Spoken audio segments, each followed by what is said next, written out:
United states of আমেরিকাতে একটা conference হয়েছিল। ওই কনফারেন্সটা হচ্ছে পৃথিবীর যত ধর্মগ্রন্থ আছে সবগুলো ধর্মগ্রন্থের 10 মিনিটের আবৃত্তি শোনানো হবে। ওখানে গিয়েছে গীতা, গিয়েছে বাইবেল, ত্রিপিটক, দশাতীর, বেদ, পুরাণ, রামায়ণ, দীঘানিকায়া, ইয়াহভিস, সেকারডেটাল, টালমা, Torah, Old Testament, New Testament, Zend Avesta এবং আল্লাহর কোরআনও। কোন সুবহানাল্লাহ।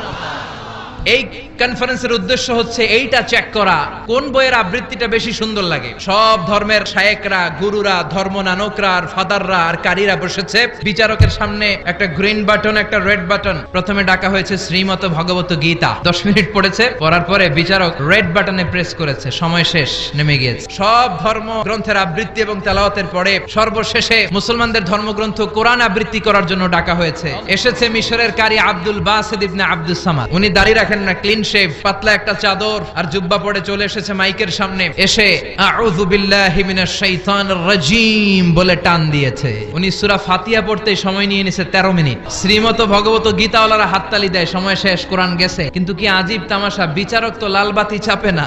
আব্দুল বাসিত কয় এই তো সুযোগ, বিচারক যেহেতু লাল বাতি চাপে না, আমি আরেকটা সূরা ধরি। উনি কোরআনের সবচেয়ে সুন্দর সূরা আর রহমান তেলাওয়াত শুরু করলেন। উনি উনার গলায় আল্লাহ যত সুর দিয়েছিলেন সব সুর, দরদ, আদর ঢেলে দিয়ে সুরের ঝংকার তুলে পুরো কনফারেন্সকে মাতিয়ে দিলেন। 20 মিনিট, 25 মিনিট, 30 মিনিট হয়ে যায়, লাল বাতি চাপে না। এদিকে অর্গানাইজিং কমিটির প্রধান চেয়ার থেকে উঠে এসে বিচারকের গায়ে ধাক্কা দিয়ে বলে, এই ম্যান! বিচারক ভিমড়ি খেয়ে ওর সালাম দিয়ে কি হুশ নাই।